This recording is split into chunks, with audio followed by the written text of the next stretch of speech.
ይህ ግድያ በካናዳ ታሪክ አስከፊውና አሳዛኙ ነው። በታሪኩ ላይ ቲም ማክሊን የተባለ ግለሰብ ከስራ ወደ ቤቱ በባስ መሄድ ጀመረ። በሚሄዱበት ሰዓትም ባሱ ይቆምና ቪንሰንት የተባለ ግለሰብ ወደ ባሱ ተሳፈረ። ቪንሰንትም በቀጥታ ሄዶ ከቲም ጎን ተቀመጠ። በሚሄዱበት ወቅት ቲም እንቅልፉን ተኝቶ ነበረ። ማንም ባላሰበው መልኩም ቪንሰንት ከጃኬቱ ኪስ ውስጥ ትልቅ ቢላ በማውጣት ቲምን በተኛበት በዛው በባስ ውስጥ ይወጋው ጀመር። ይህንን ያየው የባሱ አሽከርካሪ ባሱን በማቆም ሁሉንም ተሳፋሪዎች አስወረዳቸው እና እሱም ከባሱ ወረደና ከባሱ ኋላ መጥቶ በመስታወት ሲመለከት ቪንሰንት የቲምን አንገት ሲቆርጠውና ስጋውንም ሲመገበው ተመለከተ። ፖሊሶችም ወደ ቦታው መጥተው ቪንሰንትን አሰሩት። ብዙም ሳይቆይ ግን ወደ አእምሮ ህሙማን ማቆያ አስገቡት። ቪንሰንት ሲናገር በዛች ቀን ከአምላኩ ድምፅ እንደሰማና ድምፁም ይህንን ሰው ግደለው እንደሚል ተናገረ። God told me to stay in Erickson. I took out my knife. I didn't know he was sent to kill me. God told me to kill him. ቪንሰንትም 2 ዓመት ብቻ ከታሰረ በኋላ ተለቀቀ። በአሁኑ ወቅትም ቪንሰንት እናንተ ሰፈር አለመሆኑን ማን ያውቃል? እኚህ ሁለት ወንዶች ሙሉ የግድያቸውን ፕላን ቀርጸው አስቀመጡ።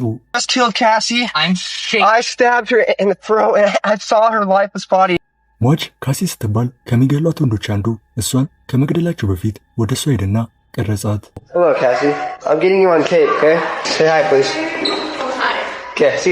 በአንድ ቀን ምሽት ካሲ የወንድ ጓደኛዋንና እኚህን ሁለት ወንዶች በቤቷ ፊልም እንዳዩ ጋበዘቻቸው። እነሱም ወደ ቤቷ አቀኑ። እዛም ከሄዱ በኋላ ፊልሙን አይተው ስለመሸ መሄድ ነበረባቸው። ነገር ግን ከቤቱ ሲወጡ የጓሮውን በር ከፍተውት ሄዱ።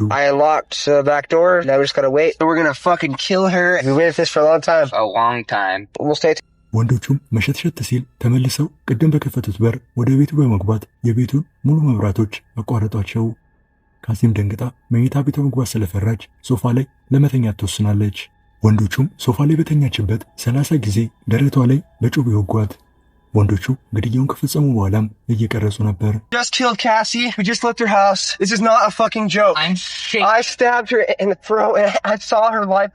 እኚህም ወንዶች የሰሩት ወንጀል ተደርሶባቸው እድሜ ልክ ተፈርዶባቸዋል። ይህ ኒኮላስ ፕሮስፐር የተባለ ልጅ የሚወደው ጌም ዘ ዎኪንግ ዴድ የተሰኘውን ጌም ሲሆን ብዙ ጊዜም ሲጫወት ከእህቱ ጋር ነበር።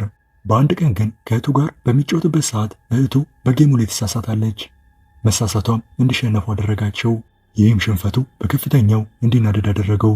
ከንዴቱም በኋላ የስልኩን ቪዲዮ በማብራት እህቴ በጌሙ ላይ በመሳሳቷ ፊቷን መቁረጥ አለብኝ ብሎ ተናገረ። June 30th, my sister decided to make the only correct choices in episode 1 of season 1 of The Walking Dead games, and for that her face will be mutilated further than necessary. ይህም ልጅ በሕገ ወጥ መልኩ መሳሪያ ገዛ። ከጠዋቱ 11 ሰዓት ሲል የኒኮላስ እናት ወደ ክፍል ውስጥ ገባ። ኒኮላስ ሽጉጥ ይዞ ተመለከተችው። እሷም ደንግጣ ልታስጥለው ስትሞክር ጭንቅላቷን ብሎ ገደላት። ቀጥሎም ወደ ኪችን በመሄድ እህቱንና ወንድሙን እዛው አገኛቸው። እነሱንም ተኩሶ ገደላቸው። የሚያሳዝነው እህቱና ወንድሙ ገና 16 ዓመት ልጆች ነበሩ። የዚህ ልጅ ጭካኔ በዛ አላበቃም ነበር። የእናቱ ሬሳ ላይ ሃው ቱ ኪል ዩር ፋሚሊ የሚል መጽሐፍ አስቀምጦ ነበረ ከቤት የወጣውም በውስጡ ሌላ ነገር አስቦ ነበር። እሱም የገደላቸውን ሰዎች ቁጥር ከፍ ለማድረግ ለምን ወደ ድሮ ወደ ተማርኩበት ኤሌመንተሪ ስኩል አልሄድም በማለት ወደዛ ቀና። ነገር ግን ምንም ነገር ከማድረጉ በፊት በፖሊስ ቁጥጥር ስር ዋለ። ስለ ጃንኮ ፍሩት የተባለች ሴት አሳዛኝ ታሪክ ሰምታችሁ ታውቃላችሁ? ካላወቃችሁ ልንገራችሁ። ጃንኮ የሃይስኩል ተማሪ ስትሆን በትምህርት ቤቷም በቁንጅናዋ የታወቀች ናት። በዛም ትምህርት ቤት ደግሞ አንድ ልጅ ነበረ። ይህም ልጅ ያኩዛ ከተባሉ የወንጀል ግሩፖች ጋር ይሰራ ነበር እና በአንድ ቀን ይህ ልጅና ጃንኮ አጠገብ ላጠገብ ይተላለፋሉ። እሱም ለምን እድሌን አልሞክርም በማለት ተመልሶ ይመጣና ሊያናገራት ሲሞክር ጃንኮ ከአንዳንድ ማውራት አልፈልግም አለችው። ይህም ልጅ እንዴት እምቢ ትለኛለች? እኔ እኮ የያኩዛ አባል ነኝ በማለት 3 ጓደኞቹን በመጥራት በዛኑ ቀን ጃንኮን አገቷት። ጃንኮንም አግተው ለ44 ቀናቶች አሰቃዩዋት።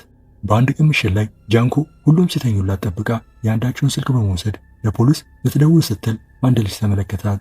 በዚህም ተይዛ እላይዋ ላይ ጋዝ በማርከፍከፍ በላይተር ግማሽ ሰውነቷን አነደዱት። በዛም ያላበቁት እኛ ወሮች ሮቶ ውስጥ አስገብተዋት ሮቶን በኮንክሪት ሞሉት። በዚህም በሕይወት እያለች ገደሏት። ይህ ነገር የተፈጠረው በ1989 ሲሆን በወንጀሉ ላይ ተሳትፈዋል የተባሉት 4ቱም ወንዶች በነፃነት እየኖሩ ይገኛሉ። እኚህ ጓደኛማቾች በሜክሲኮ ጫካ ውስጥ በሚያልፉበት ሰዓት አንድ ነጭ ፒካፕ መኪና ከኋላቸው መጥቶ መንገዳቸውን ይዘጋዋል። ከዛም ከፒካፕ ውስጥ የታጠቁ ሰዎች ወጡ።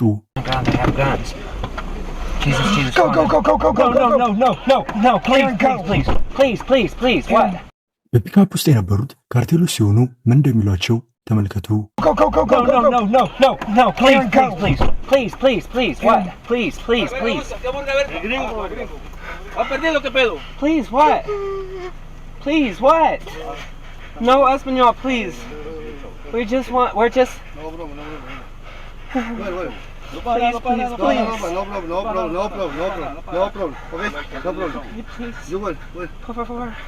¿Dónde vas? Sí, han perdido los chavos. Hey, vamos, please. No problem, okay? About to pass out. Problem, okay? No problem. Logan, don't. It's okay. It's okay. It's okay. No problem, okay? What? You will.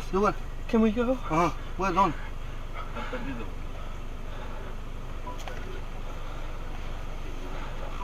Oh my God.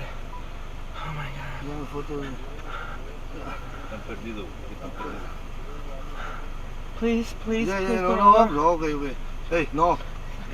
Easy. No pasa nada. No problem. Hey, Okay. easy, okay? What's your name? Aaron. Aaron. See. You? Logan. Edwin. What's your name? Philip. Hello? No Can problem. you speak English a little? A little. Please don't kill us. No problem. Me, Las Vegas. ይህቺ ፖሊስ ይህችን ወጣት ሴት በምታሽከረከርበት ወቅት ታስቆማታለች። ካስቆመቻት በኋላም መንጃ ፍቃዷን ተቀብላት ተመልክተው ስትመለስ በመኪና ውስጥ የነበረችው ሴት ተሰወረች። ፖሊሷም ደንግጣ ያጋጠማትን ነገር ለኃላፊዎቿ ተናግራለች። ይህችም ሴት እስካሁኗ ቀን ድረስ አልተገኘችም። Hey, how's it going? I was speeding, wasn't I? Yeah, and you completely blew past that stop sign in front of me. I did. I'm so sorry. I Okay. literally didn't even see it. All right. No This worries. is my first time being pulled over. All right. Can I see your driver's license registration, please? Yeah. It's not a big deal. Here's my license. That's my mom's car. So Where are you headed to where you're speeding and missing stop signs? I was just headed to a friend's house. It's like literally right there. It's Okay. a birthday party. Well, mine, but Any drugs or alcohol in the vehicle? no. Unfortunately. All right. Sit tight, sir. I'll be right back. Your registration is... What the... Sarah? What the... Sarah? በሰሜን ኮሪያ ያሉ አስገራሚ ሕጎችን ልንገራችሁ። ቤታችሁ እየነደደ ቢሆን በመጀመሪያ ራሳችሁንና ቤተሰባችሁን ከማትረፋችሁ በፊት የኪም ጆንግ ኡንን ፎቶ ማትረፍ አለባችሁ። በቀጣይ ደግሞ ምርጫ ስመርጡ ተውት፣ እሱን አልመርጥም ካላችሁ ትገደላላችሁ። ኧረ ከምሞትማ በመርጥ ይሻለኛል ብላችሁ የመምረጫ ቅጹን ስትይዙ በምርጫው ለሚገኘው አንድ ስም ሲሆን እሱም ኪም ጆንግ ኡን ነው። እሱን ካልመረጣችሁ ግን መሞት ይሆናል ምርጫችሁ። ስለዚህ ወይ ኪም ጆንግ ኡንን ትመርጣላችሁ ወይንም ትሞታላችሁ። ሌላው አስቂኝ ሕጋቸው ደግሞ ኪም ጆንግ ኡን በሚናገርበት ወቅት ከተኛችሁ በዛ ብትሞት ይሻላችኋል። ከነቃችሁ መሞታችሁ ስለማይቀር ማለት ነው። እሱ ሲናገር መተኛት በሕግ የተከለከለ ነው። እስቲ እናንተ የምታውቁትን አስገራሚ የሰሜን ኮሪያ ሕጎች ንገሩኝ።